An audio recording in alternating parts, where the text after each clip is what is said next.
وقال ربكم ادعوني أستجب لكم إن الذين يستكبرون عن عبادتي سيدخلون جهنم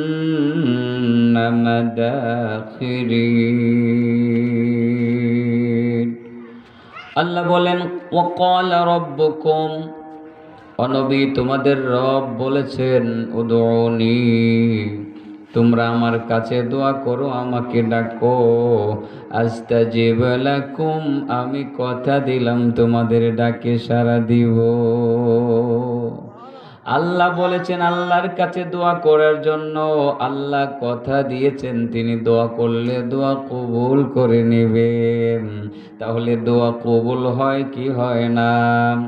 দোয়া কবুল হয়, তবে কত কত দোয়া ডাইরেক্ট কবুল হয়, কত কত দোয়া ডাইরেক্ট কবুল হয় না। কতটা বান্দা যেমন চাই তেমন হয় না, উল্টো হয়। আর কতগুলো দোয়া আখিরাতের জন্য জমা করে রেখে দেওয়া হয়, একটা দোয়াও বিফলে যায় না। তবে 5 কিসিমের মানুষের দোয়া ডাইরেক্ট কবুল হয়ে যায়। দোয়া যে কবুল হয় এরকম নমুনার অভাব নাই। আপনারা কোরআনে অনেক ঘটনা জেনেছেন, কোরআন থেকে জেনেছেন। হযরতে জাকারিয়া একেবারে বৃদ্ধ বয়সে আল্লাহর কাছে দোয়া করেছিলেন। কাফা ইয়া আইন সাদ যিকরু রাহমাতি রাব্বিকা আবদাহু জাকারিয়া إذ نادى ربه نداء خفيا। হযরতে জাকারিয়া অত্যন্ত নিচু সুরে আল্লাহর কাছে দোয়া করেছিলেন, আল্লাহকে আহ্বান করেছিলেন, বলেছিলেন আল্লাহ তুমি আমার এমন একটা সন্তান দাও যে সন্তানটা ইয়ারিসুনি ওয়া ইয়ারিসু মিন আলি ইয়াকুব। ও মাবুদ, যে সন্তানটা আমার উত্তরাধিকারী হবে এবং ইয়াকুবের বংশধরের উত্তরাধিকারী হবে, এমন একটা সন্তান তুমি আমাকে দাও। বুড়া বয়সের সন্তান চাইলে আল্লাহ সন্তান দিতে পারেন কিনা? দোয়া করলে আল্লাহ দোয়া কবুল করেন। তিনি অতি বৃদ্ধ হয়ে গিয়েছিলেন, তার স্ত্রী বাঞ্জা হয়ে গিয়েছিলেন, তারপরেও তিনি নয়রা সন্ন্যায় আল্লাহর কাছে বলেন, আল্লাহ আমার একটা এমন সন্তান দাও যে সন্তান আমার ওয়ারিস হবে এবং ইয়াকুবের বংশধরের ওয়ারিস হবে। ও মাবু, এমন সন্তান দিও যে সন্তানের প্রতি তুমি সন্তুষ্ট থাকবা। ওয়াজআলহু রাব্বি রাদিয়া। আল্লাহ রাব্বুল আলামিন বুড়া বয়সে দোয়া করেছিলেন জাকারিয়া।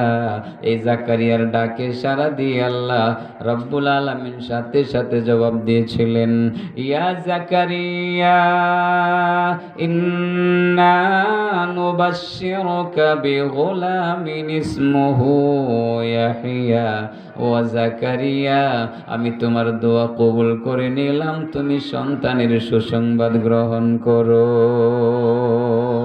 ও জাকারিয়া, আমি দোয়া কবুল করার মালিক, দোয়াটা কবুল করে নিলাম। এমন একটা সন্তান আমি তোমারে দিলাম যে সন্তানের প্রতি আমি আল্লাহ সন্তুষ্ট রয়েছি। ও জাকারিয়া, সন্তান তো এখনো আসে নাই, তোমার স্ত্রীর পেটের মধ্যে গিয়ে আসে জমা হয়েছে। এর আগে তোমার সন্তান দুনিয়াতে এখনো আসে নাই, আসার আগে আমি নিজেই তার নামটা রেখে দিলাম। আমি আল্লাহ ইতিপূর্বে এই নামটা কারো নাম হিসাবে রাখি নাই। ও জাকারিয়া, আমার স্বামী তোমার সন্তানের নামটা রেখে দিলাম ইয়াহিয়া, ইয়াহিয়া করে নামটা রেখে দিলাম। এই ইয়াহিয়া হিসাবে পৃথিবীতে আমি কারো নাম ইতিপূর্বে রাখি নাই। হযরতে জাকারিয়ার দোয়া আল্লাহ কবুল করেছেন, ঈসা নবীর দোয়া আল্লাহ কবুল করেছেন। আল্লাহর ওলি যারা, তাদের দোয়া আল্লাহ কবুল করেছেন। আপনার দোয়া কেন কবুল করবেন না? অবশ্যই অবশ্যই আল্লাহ দোয়া কবুল করবেন। কিন্তু দোয়া যেইভাবে করতে হয় সেইভাবে করলে আল্লাহ কবুল করবেন, নিয়ম কানুন না মানলে আল্লাহ দোয়া কবুল করবেন না। ঠিক না ঠিক? এটাই স্বাভাবিক। তবে একটি কথা বলবো, ওই নিয়ম কানুন নিয়ে আজকে কথা বলবো না। আজকে যেটা বলতে চাইছি, দুনিয়ার 5 ধরনের মানুষ আছে, তারা যখন দোয়া করে আল্লাহ সাথে সাথে তাদের দোয়াটা কবুল করে লন। এর মধ্যে একজন এইরকম আছে, তার দোয়াটা বিদ্যুতের গতির চেয়েও আরো বেশি দ্রুত কবুল হয়ে যায়। বন্ধু বলো, কয় ধরনের মানুষের দোয়া আল্লাহর কাছে ডাইরেক্ট কবুল হয়? 5 ধরনের। আর এক ধরনের মানুষ এরকম আছে যার দোয়াটা একেবারে বিদ্যুতের গতিতে কবুল হয়ে যায়। এটা কয় নম্বরে আছে? মন থাকবো নি? পরীক্ষা হবে কিন্তু। মাশাআল্লাহ, পারবো, সাহস আছে। মাতাল্লারা কইছে যে পারবো। আমি তো আস্তে আস্তে বলতেছি, কারণ আছে, লোকজন আসতেছে আমি দেখতেছি, তা না হয় তো আরো আগে বেশি শুরু করে দিতাম। মাইকের আওয়াজ শুনে লোকজন আসতে শুরু করছে, মাঠটা ভরবে ইনশাল্লাহ, তারা কথা সবাই শুনবে, প্রত্যেকটা মানুষ কথা মুখস্থ করবে নাকি? হ্যাঁ, আমার উদ্দেশ্য যেহেতু সবাইকে শোনানো, এই জন্য আস্তে আস্তে আস্তে আস্তে কথাগুলো বলতেছি।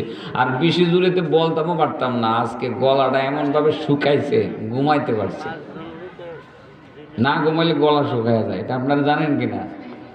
এই যে রাত্রে 1টা বাজে রওনা দিছি, রাত 1টা বাজে রওনা দিছি, বাসায় 11:30টার আইসা কোনো রকম একটু রেডি হয়েছি, ঘুমাই নাই 1 সেকেন্ডও না। গলা কি ভিজা থাকবো না শুকনা থাকবো? এটাই তো স্বাভাবিক। তাহিরপুর থেকে আসছি। আজকে মাহফিল করা আমার জন্য অনেক কষ্টকর হবে মনে হইতেছে, তারপরেও আপনার দোয়া করলে ইনশাল্লাহ পারবো। সাহস করে এসে গেছি যেহেতু, পারবো তো না? আপনারা কি দোয়া করতেন না? এই দোয়ার ওয়াজই তো করতেছি। 5 ধরনের মানুষের দোয়া কি হয়ে যায়? কবুল হয়ে যায়। আন ইবনে আব্বাস রাদিয়াল্লাহু তাআলা আনহু আনিন নবী সাল্লাল্লাহু আলাইহি ওয়াসাল্লাম قال خمس دعوات يستجاب لهن। ইবনে আব্বাস থেকে বর্ণিত হাদিস, তিনি বলেন, আব্দুল্লাহ ইবনে আব্বাস রাদিয়াল্লাহু তাআলা আনহুমা থেকে বর্ণিত হাদিস, হযরত আব্দুল্লাহ ইবনে আব্বাস তিনি বলেন, আল্লাহর নবী থেকে বর্ণনা করেন, নবী বলেছেন, খামসু দাওয়াতিন ইউস্তাজাবু লাহুন্না, 5টা দোয়া আল্লাহ রাব্বুল আলামিনের দরবারে কবুল হয়ে যায়। এর মধ্যে 1 নাম্বার হলো দাওয়াতুল মাজলুম। দুনিয়াতে যারা মাজলুম, যারা নির্যাতিত, নিপীড়িত, নিষ্পেষিত জনগোষ্ঠী, তাদের দোয়া আল্লাহর দরবারে কবুল হয়ে যায়। যারা নির্যাতিত, যারা মাজলুম, তাদের দোয়া যেমন কবুল হয়, তাদের বদদোয়াও কিন্তু কবুল হয়। এবার মাজলুম কারা? আপনার সমাজে নির্যাতিত, নিপীড়িত জনগোষ্ঠী বহুত আছে, মানুষের অত্যাচার তারা সহ্য করে। আপনি যদি বুদ্ধিমান হয়ে থাকেন, আপনার মধ্যে যদি অহংকার না থাকে, আপনি তার কাছে গিয়ে বলবেন, ভাই রে, তুমি তো এই সমাজের নির্যাতিত, নিপীড়িত মানুষ, তোমার কাছে একটু দোয়া চাই, তুমি আমার জন্য দোয়া করো। একজন মাজলুম যদি 2 হাত তুলে আপনার জন্য দোয়া করে, আল্লাহর নবী বলেন সেই দোয়াটা ডাইরেক্ট কবুল হয়ে যাবে। মাজলুমের দোয়া যেমন কবুল হয়, মাজলুমের বাদদোয়াও কবুল হয়। লক্ষণ বোঝা যায় কিনা? মাজলুমের বদদোয়া যে কবুল হয়, লক্ষণ বোঝা যায় কিনা? আপনার জীবনে এমন বহুত মাজলুম দেখেছেন, আপনি দেখেছেন বহু ধনী মানুষকে দেখছেন, অনেক গরিব মানুষের প্রতি অত্যাচার করছে, একটা সময় এই ধনীটা পথের ভিখারি হইয়া গেছে। নমুনা আছে না নাই? আছে। আল্লাহর নবী বলেন 5 ধরনের মানুষের দোয়া কবুল হয়ে যায়। 1 নাম্বার হলো দাওয়াতুল মাজলুম। যারা মাজলুম তাদের দোয়া বদদোয়া দুইটাই কবুল হয়ে যায়। হাত্তা ইয়ান্তাসিরা, সেই মাজলুম যতক্ষণ পর্যন্ত প্রতিশোধ গ্রহণ না করবে। কোনো মাজলুম আছে, সে জুলুমের শিকার হয়েছে, সে যদি প্রতিশোধ নেওয়ার নিয়ত করে তার দোয়া কবুল হবে না। আর যদি সে মাজলুম হইয়া ক্ষমা করে দেয় যে আমাকে অমুকে নির্যাতন করছে, আল্লাহ দেখছে, আমি কোনোদিন প্রতিশোধ নেব না, আমি আল্লাহর সন্তুষ্টির লক্ষ্যে তারে ক্ষমা করে দিলাম। যেই মাজলুম নির্যাতিত নিপীড়িত প্রতিশোধ গ্রহণ করার মানসিকতা পোষণ করে না, ওই মাজলুমের দোয়া আল্লাহর দরবারে যেমন কবুল হয়, মাজলুমের বদদোয়াও আল্লাহর দরবারে কবুল হয়। কয় ধরনের মানুষের দোয়া ডাইরেক্ট কবুল হয়? 5 ধরনের মানুষের দোয়া ডাইরেক্ট কবুল হয়। 1 নাম্বার হলো মাজলুমের দোয়া আর মাজলুমের বদদোয়া। 2 নাম্বার হলো দাওয়াতুল হাজ্জি হাত্তা ইয়াসদরা, হজকারী যে হজ করতে যায়, হজে গমনকারী ব্যক্তি যে হজে গেল, হজের উদ্দেশ্যে মক্কায় অবস্থান করলো, কাবার দিকে তাকাইয়া আল্লাহর কাছে বলল, আল্লাহ তুমি আমার জিন্দেগির গুনাহগুলো মাফ করে দাও।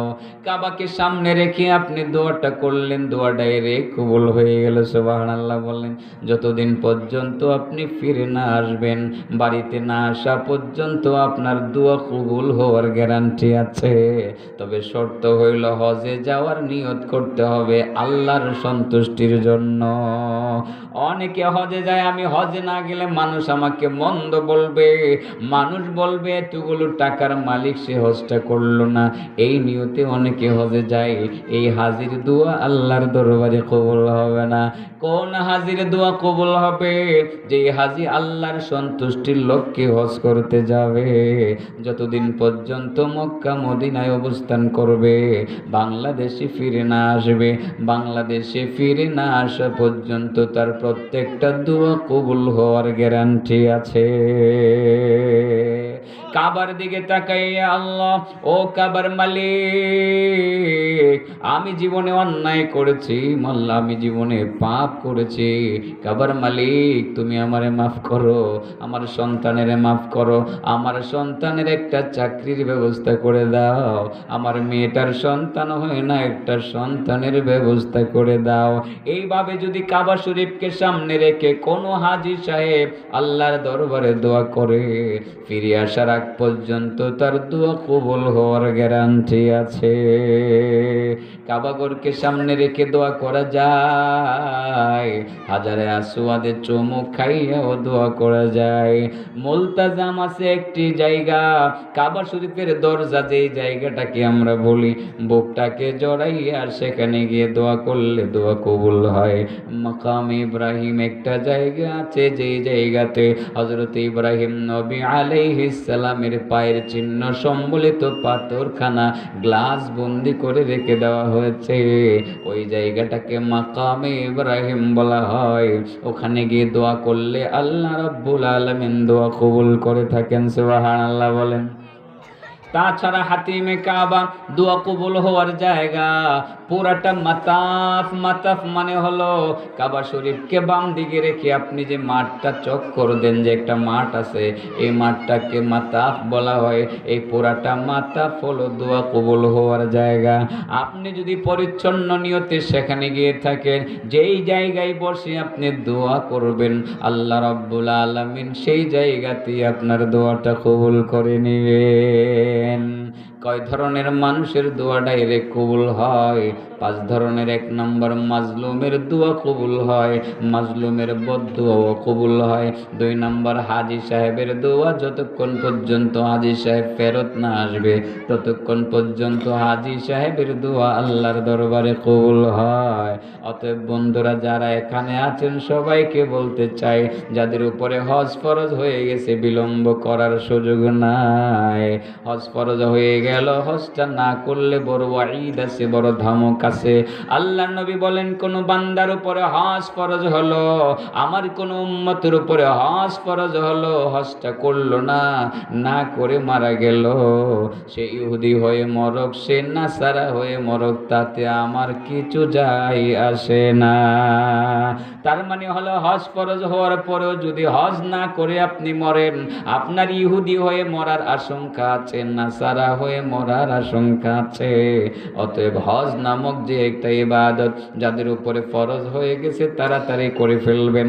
আপনি যতদিন হজের আনুষ্ঠানিকতার জন্য মক্কা মদিনায় অবস্থান করবেন, আপনার প্রত্যেকটা দোয়া আল্লাহর দরবারে ডাইরেক্ট কবুল হয়ে যাবে।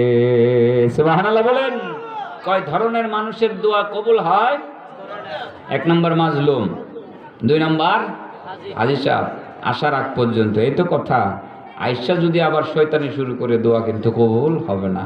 হাজি আছে না কতটা দুনিয়া, বাংলাদেশে আয়েশা আবার পাজি হয়ে যায় আছে। এ হজ করতে গিয়েছিল ওই নিয়ত করে যে আমার নামের পাশে আমি হাজি দেখবো, আর ওই হাজিটা লেখা আমি ফাইজলামি করবো, মানুষ আমাকে ভালো মনে করবে। এরকম হাজি নামের পাজি আসেনি? পাজি আছে, আছে। কারণ সে তো নিয়তই করছে যে হজটা সে করতে গেছে এই জন্য যে মানুষ তাকে হাজি বলবে। তার হজ কি কবুল হবে? হবে না। ও আলহাজ বলবে, আলহাজ বলবে, আলহাজ। এটা কিন্তু গ্রামার আর্টিকেল মিলাই কইছে, এই বুড়াটা বড় পাক না। গ্রামের মিলাই কইছে কে রে, আলহাজ কেন বলবে? কারণ আলহাজ শব্দের অর্থ আর হাজি শব্দের অর্থ কিছু ডিফারেন্স আছে। আলহাজ মানে আল্লাজি হাজ্জা, এই ইসমে ফাইলের আগে আলিফ লাম লাগাইলে এটা অর্থ চলে আসে যে হজ করে ফেলেছেন।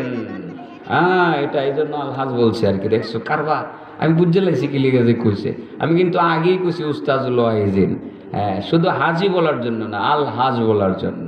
আলহাজ মানে আল্লাযী হাজ্জা, যিনি হজ করে ফেলেছেন। কি করে ফেলেছেন? হজ করে ফেলেছেন। আর হাজি আপনারা হজ করার আগেও কিন্তু দেখবেন সৌদি আরবে ঢুকার পরে বলবে হাজি, ইয়া হাজি, ইয়া হাজি, তাল তাল, রহ রহ বলতে থাকবে। তার মানে হাজ, যিনি হজ করবেন, যিনি হজ করবেন তাকেও হাজি বলা যায়। আপনি এবার নিয়ত করে ফেলেছেন হজে যাবেন, এখন থেকে আপনাকে হাজি বলা যাবে। কিন্তু আলহাজ ওই ব্যক্তিকেই বলা যাবে যিনি হজ করে ফেলেছেন। ইসমে ফাইলের আগে আলিফ লাম লাগাইলে আলিফ লাম আল্লাজি এর অর্থ বহন করে। জহির ঠিক বলেছে কি? আলিফ লাম বমানা আল্লাজি, যেরকম আয-যারিবু আল্লাজি দরাবা, আল মাদরুবু আল্লাজি দরিবা। এটা গ্রামারের কথা বলে দিচ্ছি আর কি। এটা মাদ্রাসার ছাত্র থাকলে উপকৃত হবে। এটা কথার কথা আসছে, এটা ওয়াজ না, এটা পাবলিকের খুব একটা বেশি লাভ হবে না আর কি।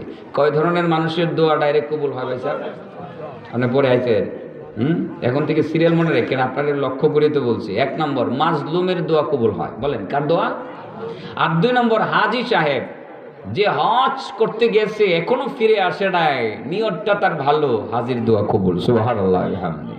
তাইলে ইনশাল্লাহ যাউন তো হজ করতে নাকি? যারা যান নাই চলে যাবেন। কটা গেল? 2টা গেল। 3 নম্বরটা বললে রাগ করতেন না তো আবার? হ্যাঁ, রাগ করতেন না? না, রাগ করলে করবেন, আমি তো বলবোই। হাদিস যেহেতু সামনে, এটা যেহেতু আমি নিজে তৈরি করি নাই, নবী যেহেতু বলছেন, আমার বলতে সমস্যা কি? আপনি রাগ করলে করেন, আপনার রাগ আপনার কাছে থাকবে, আমি হাদিস বলবো, ঠিক না বেটে? ওয়া দাওয়াতুল মুজাহিদ হাত্তা ইয়াগফুলা, দাওয়াতুল মুজাহিদি, মুজাহিদের দোয়া আল্লাহর দরবারে কবুল হয়। জিহাদের ময়দানে অবস্থানরত আল্লাহর বান্দাকে মুজাহিদ বলা হয়। আল্লাহর বান্দারা যতক্ষণ জিহাদে থাকবে, জিহাদ থেকে বাড়িতে ফিরে আসবে না, জিহাদের ময়দানের প্রত্যেকটা দোয়া আল্লাহর দরবারে কবুল হয়ে যায়। বদরের প্রান্তরে আমার নবী টেনশন শুরু করে দিলেন, 2 হাত তুলে মোনাজাত শুরু করে দিলেন, আল্লাহ আজকে আমার 313 জন সাহাবীকে হাজার হাজার হাজার সদস্য এসে আক্রমণ করতে আসতেছে। মাবুদ গো, অপরওয়ারদিগার, কোনো শক্তি সামর্থ্য নাই, কোনো অস্ত্র নাই। তুমি যদি 313 জন আমার সাহাবীকে ধ্বংস করে দাও, আগামীকাল তোমাকে আল্লাহ বলে কে ডাকবে? আগামীকাল তোমাকে তোমার এবাদত কে করবে? ও আল্লাহ, আল্লাহ তুমি সাহায্য করো। সাথে সাথে বদরের প্রান্তরে আল্লাহর পক্ষ থেকে আসমান থেকে ফেরেশতারা নামতে শুরু করে দিল। মুজাহিদ জিহাদের ময়দানে যে দোয়া করে সেই দোয়া কবুল হয়ে যায়। আপনারা বলতে পারেন হুজুর কোথায় পাইবেন এখন বদর, কোথায় পাইবেন আপনি এখন উহুদ, প্রশ্ন করতে পারেন। হ্যাঁ, এখন হয়তো বা বদরের পরিবেশ নাই, পরিবেশ হইলে হয়তো বা বদরের মাঠে নামতে হবে, ঠিক না বেঠিক? এখন হয়তো বা উহুদের পরিবেশ নাই, এই মুহূর্তে নাই, পরিবেশ হইল হয়তো বা নামতে হবে, জিহাদের ময়দানে নামতে হবে। এখন কার সাথে আপনি বদরের যুদ্ধ করবেন, উহুদের যুদ্ধ করবেন? এখন আওয়ামী লীগ বিএনপির সাথে কি উহুদের যুদ্ধ এবং বদরের যুদ্ধ হবে? এখন সেই যুদ্ধটা হবে না, তবে যুদ্ধের পরিবেশ হইলে মাঠে নামতে হবে। কিন্তু আবার যুদ্ধ হবে নামক একটা কবিতা আছে, মুহিব খান বলে আবার যুদ্ধ হবে, আমি সেটাও বলি আবার যুদ্ধ হবে। কেউ যদি আমাদের ধর্মীয় কাজে বাধা দেয় আবার যুদ্ধ হবে, কেউ যদি ওয়াজ মাহফিলে বাধা দেয় আবার যুদ্ধ হবে, কেউ যদি জুমার খুতবা নিজেদের মন গড়া মতো বলার জন্য ইমাম সাহেবকে বাধ্য করে আবার যুদ্ধ হবে, কেউ যদি সুদ ঘুষের বিরুদ্ধে কথা বলতে ইমাম সাহেবকে বারণ করে আবার যুদ্ধ হবে, কেউ যদি আমার ইসলাম ধর্ম পালন করতে বাধা প্রদান করে আবার যুদ্ধ হবে, কেউ যদি বিসমিল্লাহর বিরুদ্ধে ষড়যন্ত্র করে আবার যুদ্ধ হবে, কেউ যদি কোরআনের বিরুদ্ধে ষড়যন্ত্র করে আবার যুদ্ধ হবে, কেউ যদি মুহাম্মদুর রাসূলুল্লাহর ইজ্জত নিয়ে ছিনিমিনি খেলে আবার যুদ্ধ হবে। কি ব্যাপার, আপনাদের সাহস নাই নাকি? দাওয়াতুল মুজাহিদ, ওই ক্ষেত্রে যখন আপনি মাঠে নেমে যাবেন আপনার দোয়া আল্লাহর দরবারে কবুল হবে। এই যুদ্ধগুলো কিন্তু যে কোনো সময় হইতে পারে, ঠিক না ঠিক? কিন্তু বদরের মাঠ হয়তো পাবেন না, উহুদের মাঠ হয়তো বা পাবেন না, জেহাদের মাঠ আপনার জন্য যে কোনো সময় প্রস্তুত হয়ে যেতে পারে, ওই সময় মাঠে নামতে হবে। আমরা তো মাঠে নেমেই গেছি এবার, যেভাবে মাহফিলের বিরুদ্ধে চক্রান্ত ষড়যন্ত্র শুরু হয়েছিল, আমি জেহাদের ময়দানে নেমে গেছি। আমি বলছি পারমিশন লাগবে না, কারো পারমিশনের দরকার নাই। আপনারা যদি মাহফিলের আয়োজন করতে পারেন, আমি সমস্ত পুলিশের বাধা ডিঙ্গাইয়া আমার জান যতক্ষণ থাকবে ততক্ষণ আমি চেষ্টা করে যাব মাহফিলে হাজির হওয়ার জন্য। আমি আরো নভেম্বর থেকে নেমে গেছি, আমি নভেম্বর থেকেই নেমে গেছি মাঠে, যে এই মাহফিলের বিরুদ্ধে চক্রান্ত সহ্য করা হবে না। শেষ পর্যন্ত সেই বাহিনী পরাজিতই হয়েছে, ঠিক না ঠিক? আমার মনে হয় মাহফিলের ব্যাপারে যে একটা দৃষ্টিভঙ্গি তাদের ছিল যে এটা বন্ধ করা হোক, সেটা আর পারতেছে না, পারবেও না কিয়ামত পর্যন্ত ইনশাআল্লাহ। এটাই তো বলছি, যুদ্ধ তো তখনই হবে যখন মাহফিলের বিরুদ্ধে চক্রান্ত হবে, আবার যুদ্ধ হবে। এই যে একটা কোন কবি না মহিব খান কয়, আমার কাছে ভালোই লাগছে এটা, আবার যুদ্ধ হবে। এটা আপনারা মনে করতেছেন কি যুদ্ধ না জানি লাগাই দিতেছে এখন, ঠিক না ঠিক? ওরে বাবা, মসজিদের মধ্যে গিয়ে ইমাম সাহেব সুদ ঘুষের বিরুদ্ধে কথা বলবে, আপনি গিয়ে নেতাজি বাধা দিবেন যে না সুদের বিরুদ্ধে বলা যাবে না। আমি বলবো আবার যুদ্ধ হবে, তোমার নাক ভেঙে ফেলবো, তোমার কথা শুনবো না। তুমি বাধা দিতে যাইবা, তোমার হাত ভেঙে দেবো। তুমি মুখ দিয়ে গালিগুলোজ করবা, তোমার চাপা ভেঙে দেবো। এটাই যুদ্ধ। বুঝাইতে পারছি কথাটা? যারা ওই কাজে থাকবে তারা মুজাহিদ, তাদের দোয়া আল্লাহর দরবারে কি হবে? কবুল হবে। কয় ধরনের মানুষের দোয়া আল্লাহর দরবারে কবুল হয়? 5 ধরনের। এর মধ্যে এক ধরনের লোক এরকম আছে যার দোয়াটা খুব বেশি দ্রুত গতিতে কবুল হয়। এটা কয় নম্বরে আছে? 5 নম্বরে আছে। মাশাআল্লাহ, এই ছেলেটা দি পারে, এই ছেলেটা দি পারে। আপনারা পারবেন তো? আপনি লেটে আসছেন, আপনি বলেন তো কয় ধরনের মানুষের দোয়া আল্লাহর দরবারে কবুল হয়? 5 ধরনের। 1 নম্বর মাজলুমের দোয়া কবুল হয়। 2 নম্বরে হাজী সাহেবের দোয়া আল্লাহর দরবারে কবুল হয় যদি নিয়তটা ভালো থাকে, ফিরে আসার আগ পর্যন্ত তার দোয়া কবুল, সুবহানাল্লাহ ওয়া বিহামদি। এবং 3 নম্বর মুজাহিদের দোয়া আল্লাহর দরবারে কবুল হয় যতক্ষণ পর্যন্ত মাঠে থাকে। কোথায় থাকে? আপনারা মাঠে আছেন কিনা? নিয়ত করে রাখেন যে মাঠে আছি, যখন ইসলামের বিরুদ্ধে কোনো চক্রান্ত হবে, যুদ্ধ হবে, মাঠে থাকবেন, সব সময় মাঠে থাকবেন, নিয়তটাকে মাঠের ভিতরে হাজির রাখবেন, ইনশাআল্লাহ দোয়া কবুল হয়ে যাবে। 3টা গেল না? আর কয়টা রয়েছে? 2টা রয়েছে। ও, সময় তো কাছাইতেছে, আপনারা ফাঁকে একটু জিকির করেন, লা ইলাহা ইল্লাল্লাহ, লা ইলাহা, লা ইলাহা ইল্লাল্লাহ, লা ইলাহা।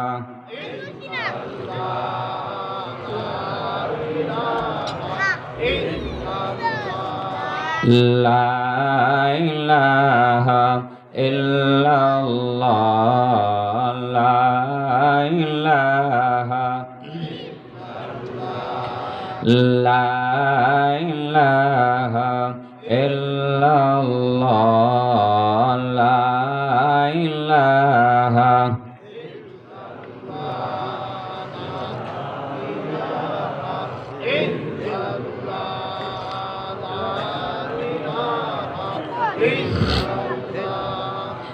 লা ইলাহা ইল্লাল্লাহ লা ইলাহা লা ইলাহা ইল্লাল্লাহ লা ইলাহা। করেন, জিকির করেন। আমার তো গলাটা বসে গেছে আর কি, একটু চা খাইতেছে। লা ইলাহা ইল্লাল্লাহ লা ইলাহা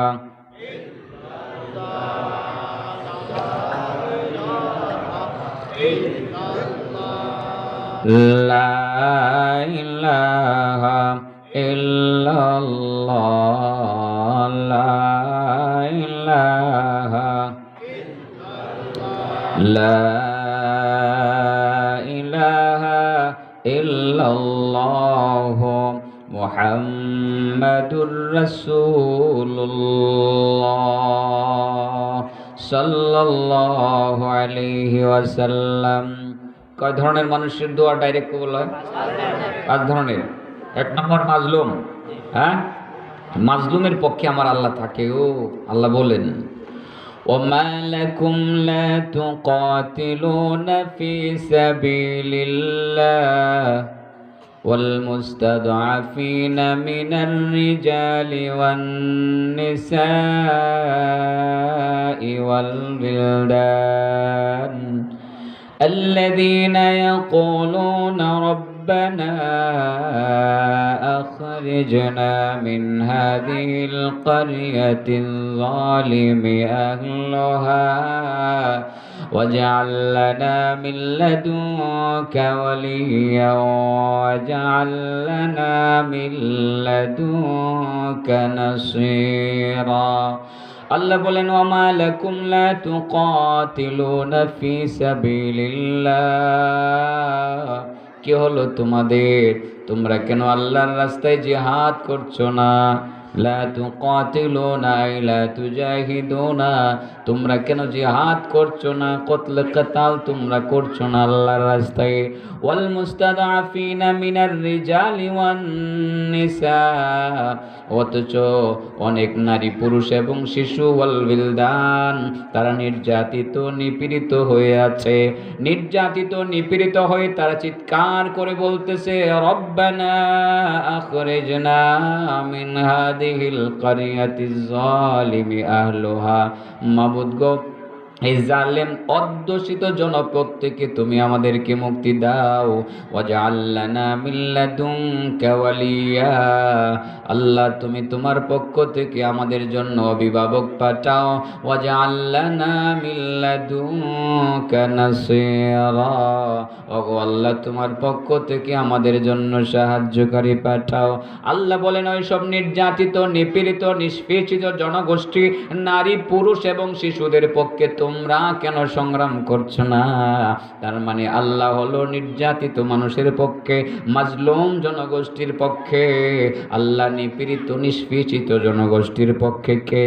আল্লাহ। আল্লাহ রাব্বুল আলামিন তাদের প্রার্থনা কবুল করে নেন। ইল্লাল্লাহ লা ইলাহা লা ইলাহা ইল্লাল্লাহ লা ইলাহা লা ইলাহা ইল্লাল্লাহ লা ইলাহা লা ইলাহা ইল্লাল্লাহ মুহাম্মাদুর মুহাম্মাদুর রাসূলুল্লাহ সাল্লাল্লাহু আলাইহি ওয়াসাল্লাম। ও বন্ধু, বলো কয় ধরনের মানুষের দোয়া আল্লাহর দরবারে কবুল হয়? 5 ধরনের মানুষের দোয়া আল্লাহর দরবারে কবুল হয়ে যায়। 1 নম্বরে মাজলুমের দোয়া, 2 নম্বরে হাজী সাহেবের দোয়া। তবে মাজলুমের দোয়া তখনই কবুল হবে যখন সেই প্রতিশোধ নেবে না, আর হাজী সাহেবের দোয়া তখনই কবুল হবে যখন সে দিলটাকে পরিচ্ছন্ন করে হজ করতে যাবে। যতক্ষণ পর্যন্ত হজের কার্যক্রমের মধ্যে নিজেকে সম্পৃক্ত রাখবে ততক্ষণ হজের সাথে সংশ্লিষ্ট কাজ। কারণ হজ্জে তামাত্তু আপনি করতে নিয়ত করেছেন, হজ্জে তামাত্তু করার সময় আপনি উমরা আগে করলেন, উমরার প্রতিটা কাজ করার সময় আপনি দোয়া করবেন, আল্লাহ আপনার দোয়া কবুল করে নেবেন। তাছাড়া হজের কাজ যখন আপনি 7 তারিখ থেকে শুরু করে দিবেন, 8, 9, 10 এই তারিখগুলো যখন আপনি হজের কাজ শুরু করে দিবেন, প্রত্যেকটা কাজ আল্লাহর দরবারে কবুল হবে।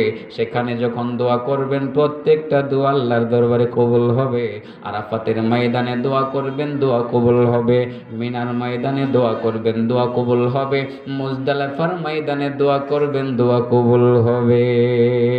হজি বলার জন্য হজ করবেন না আল্লাহ সন্তুষ্টি লক্ষ্যে? আল হাজ বলার জন্য না আল্লাহ সন্তুষ্টি লক্ষ্যে? মন থাকবে? 2টা গেল না 3টা গেল? 3 নম্বর জানি কি? মুজাহিদ। মাশাআল্লাহ, কেডা কইছে? বুড়া মানুষই কইছে। আমি এটি শুনতে চাইছি, কণ্ঠটা বুড়া মানুষের কণ্ঠে শুনছি। বোঝা গেল বুড়া মানুষও জিহাদ করার জন্য প্রস্তুত আছে।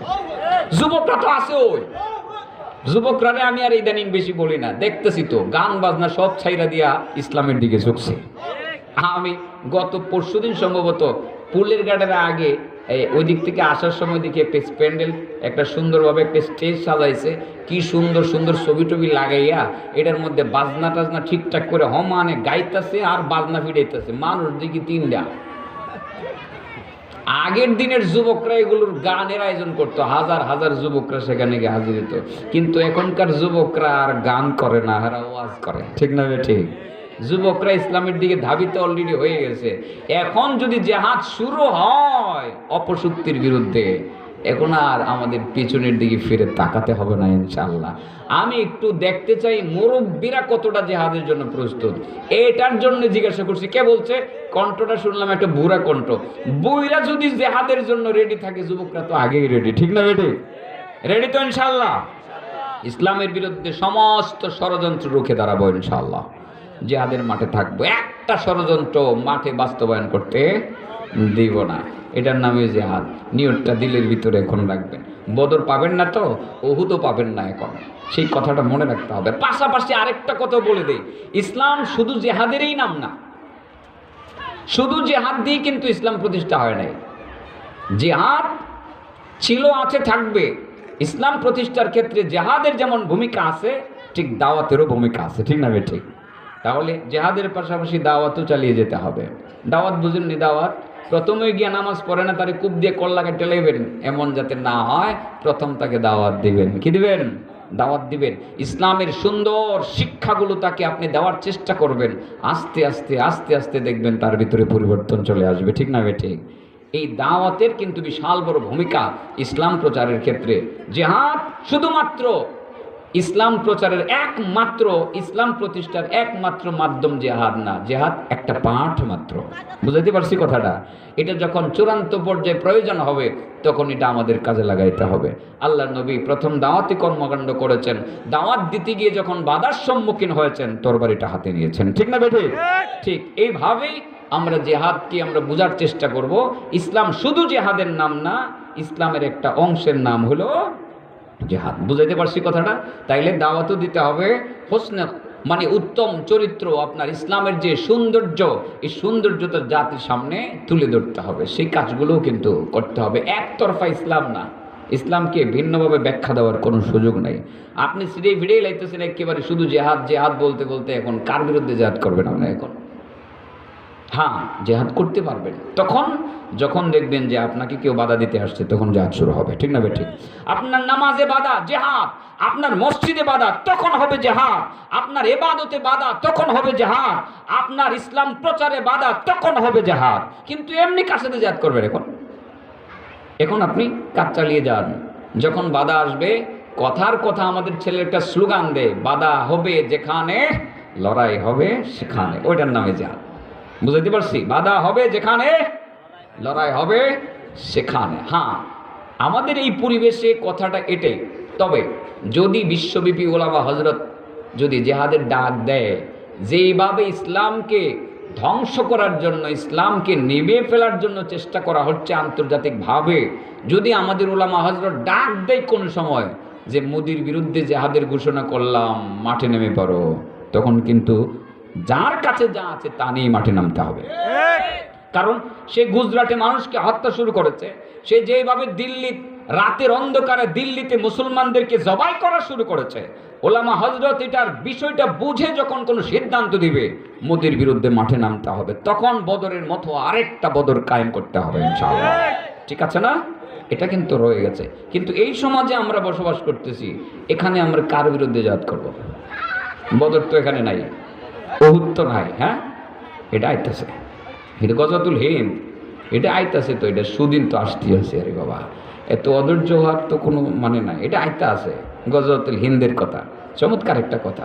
এটা আমি বলি, এটার সাথে ইসলামের অনেক কিছু সংশ্লিষ্ট। আমার নবীর ভবিষ্যদ্বাণীর অন্যতম একটা ভবিষ্যদ্বাণী গজওয়াতুল হিন্দ। আপনারা হয়তো সে বিষয়ে শুনেছেন।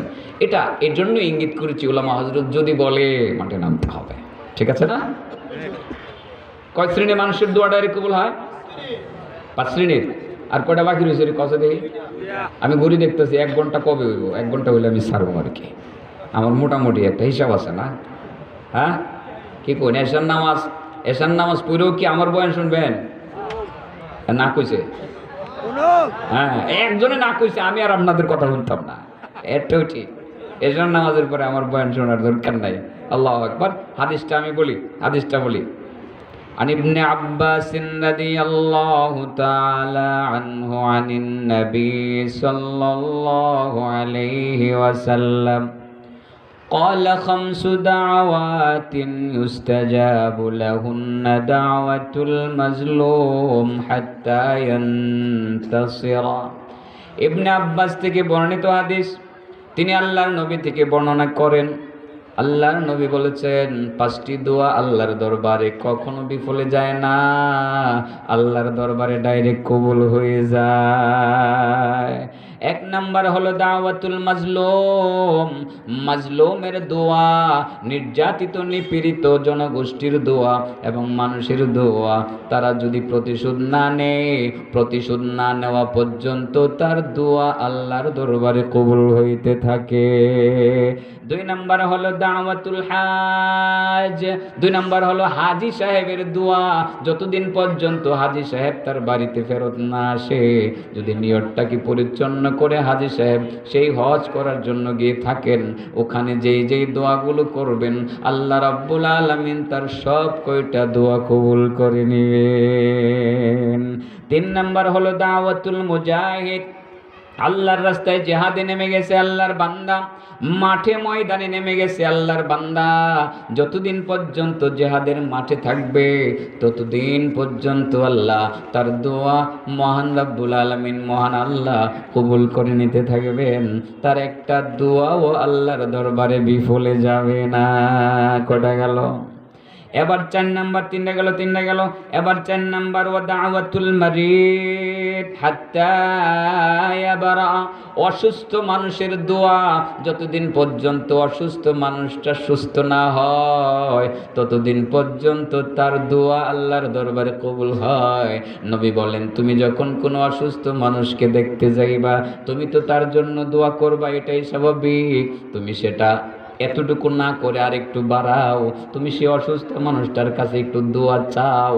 ফাইন্না দুআআহু কা দুআইল মালাইকা, কারণ অসুস্থ মানুষটার দোয়া হইল ফেরেশতাদের দোয়ার মতো। সুবহানাল্লাহ বলেন। একজন অসুস্থ মানুষকে আপনি দেখতে গেলেন তার বাড়িতে, সকালবেলা হেঁটে হেঁটে গেলেন, 1 কেজি আপেল নিয়ে গেলেন, 1 কেজি কমলা আপনি কিনে নিয়ে তার বাড়িতে গিয়ে তাকে দেখলেন, তার মাথার মধ্যে হাতটা বুলাইয়া দিয়ে তাকে একটু আদর করলেন। আপনি আমার বন্ধু, আপনাকে বহুদিন যাবৎ দেখি না, আপনার কথা মনে হয়েছে বন্ধু, আপনাকে আমি দেখতে আসছি বন্ধু। আল্লাহ আপনাকে সুস্থ করে দেন, আল্লাহ আপনাকে ভালো করে দেন। এই দোয়াটা তার মাথার মধ্যে হাত বোলাই আপনি নিজেও করলেন। আসার সময় হাতটা আপনি বাড়াইয়া দিলেন। বন্ধু, আপনি তো অসুস্থ, অনেক কষ্ট করতে আছেন। নবীর একটি হাদিস আমি জানি, অসুস্থ মানুষের দোয়া নাকি কবুল হয়, অসুস্থ মানুষের দোয়া নাকি ফেরেশতাদের দোয়ার মতো। ও বন্ধু, আপনি যদি আমার জন্য একটু দোয়া করতেন তাহলে আমি উপকৃত হইতাম। বন্ধু অসুস্থ অবস্থায় বিছানার মধ্যে শুয়ে শুয়ে দোয়াটা শুরু করে দিলেন, আল্লাহ আমার বন্ধুর অমুক কাজটা করে দাও, অমুক কাজটা করে দাও। হাদিস দ্বারা বোঝা যায় এই অসুস্থ মানুষের দোয়াটা আল্লাহ রাব্বুল আলামিন ডাইরেক্ট কবুল করে নিবেন। অসুস্থ মানুষের অনেক ফজিলত আছে, এই জন্য অসুস্থতাকে গজব মনে করতে নাই, অসুস্থতাকে নিয়ামত মনে করতে হবে। কি মনে করতে হবে বলেন? নিয়ামত। এই অসুস্থ মানুষে যতদিন অসুস্থ থাকবে প্রতিদিনের এগেনিস্টে তার আমল নামায় 70 জন শহীদের সওয়াব জমা হবে, যদি সবুর করতে পারে। কি করতে পারে? অসুস্থ বিছনায় পড়ে আছে, আল্লাহ রোগ তো তুমিই দিছো, মাবুদ আমি চিকিৎসা করতেছি, অসুস্থতা তুমিই দিছো, তুমিই নেবা, মাবুদ আমি সবুর করলাম। এই অসুস্থ মানুষটা সবুর যদি করতে পারে, 10 দিন যদি সে অসুস্থ থাকে, প্রতিদিনের এগেনিস্টে 70টা শহীদের সওয়াব তার আমল নামা জমা হবে। তাইলে 10 দিনে 700 শহীদের সওয়াব তার আমল নামা জমা হয়ে যাবে। সুবহানাল্লাহ। যদি সে সুস্থ হয়ে যায়, এই অসুস্থতার ভিতরে যদি সুস্থ হয়ে যায়, আল্লাহ রাব্বুল আলামিন তার জিন্দেগীর সমস্ত গুনাহ খাতাগুলো মাফ করে দিবেন। সুবহানাল্লাহ বলেন। যেমন তিনি সুস্থ হয়ে গেলেন, তেমন তিনি জিন্দেগীর গুনাহগুলো থেকে মুক্ত হয়ে গেলেন। আর এই অসুস্থতার মধ্যে যদি তার মৃত্যু হয়ে যায়, আল্লাহ রাব্বুল আলামিনের নবী বলেন, আল্লাহ নবী বলেন, লোকটা বিনা হিসাবে জান্নাতে চলে যাবে। তাহলে অসুস্থ মানুষকে খাটো করে দেখার সুযোগ আছে? সে অসুস্থ, তার কাছে যাইবেন, আপনি তার কল্যাণ কামনা করবেন, তার কাছ থেকে আপনি একটু দোয়া নিয়ে আসবেন যে আপনি তো অসুস্থ, আমার জন্য একটু দোয়া করে দেন। এটা মনে থাকবে তো ইনশাআল্লাহ? যত অসুস্থ মানুষের সাথে দেখা হবে আপনি দোয়া চাইতে ভুল করবেন না।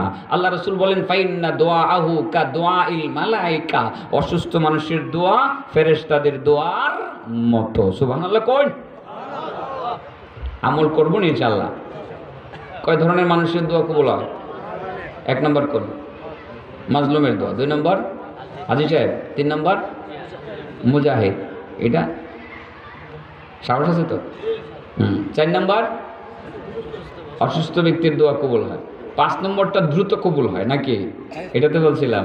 হ্যাঁ, والذين يقولون ربنا اغفر لنا ولإخواننا الذين سبقونا بالإيمان ولا تجعل في قلوبنا غلا للذين آمنوا ربنا إنك رؤوف رحيم। পুরা এই আয়াতের ব্যাখ্যাটাই মূলত হাদিসটা, হাদিসের 5 নাম্বারটা। কিছু কিছু মানুষ আছে না, বলে আল্লাহ আমারে মাফ করো, ওয়ালি ইখওয়ানিনাল্লাযীনা সাবাকুনা বিল ঈমান, আল্লাহ ওই যে আমার আরো কিছু আত্মীয় স্বজন বন্ধু বান্ধব মুসলমানরা মারা গেছে, যারা ঈমানের সহিত মারা গেছে, এদেরকে মাফ করে দাও।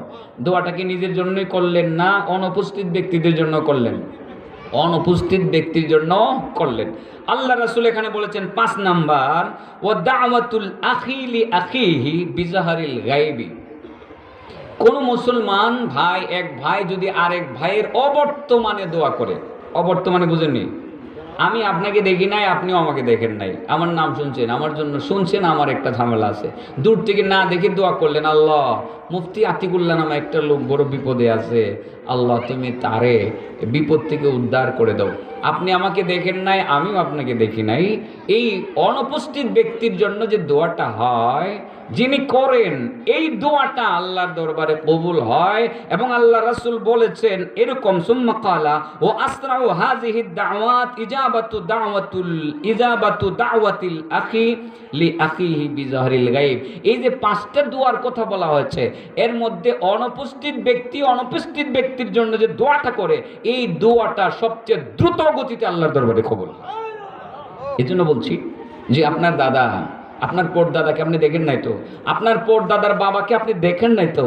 আপনি না দেখে মুনাজাতে যখন হাত উঁচু করবেন তখন একটু চোখের পানি ছেড়ে দিয়ে বলবেন, আল্লাহ আল্লাহ, আমার পরদাদা কিন্তু দেখি নাই, পরদাদার দাদাকে দেখি নাই, আমার পরদাদা সহ পৃথিবীতে যত মুসলমান নর নারী ছিল যারা মারা গেছে, যারা আছে, আল্লাহ সবাইকে তুমি ক্ষমা করে দাও। এই দোয়াটা আল্লাহর দরবারে সবচেয়ে দ্রুত কবুল হয়ে যায়, সুবহানাল্লাহ। তাহলে এবার কি দাঁড়ালো বলেন তো দেখি, কয় ধরনের মানুষের দোয়া আল্লাহর দরবারে কবুল হয়? 1 নম্বর বলেন, মাজলুম। 2 নম্বর হাজী সাহেব। 3 নম্বর মুজাহিদ সাহেব। 4 নম্বর অসুস্থ ব্যক্তি। 5 নম্বর হ্যাঁ, অনুপস্থিত ব্যক্তির জন্য যে ব্যক্তি দোয়া করে ওই ব্যক্তির দোয়া। ঠিক আছে না? এই 5টা কথা মনে থাকবে তো? এই 5টা কথার উপরে আজকে আমরা আমল করার চেষ্টা করবো ইনশাআল্লাহ। আমি তো বেশি কথা বলি না, তারপরে তো ঘন্টাখানেক বলে ফেলছি।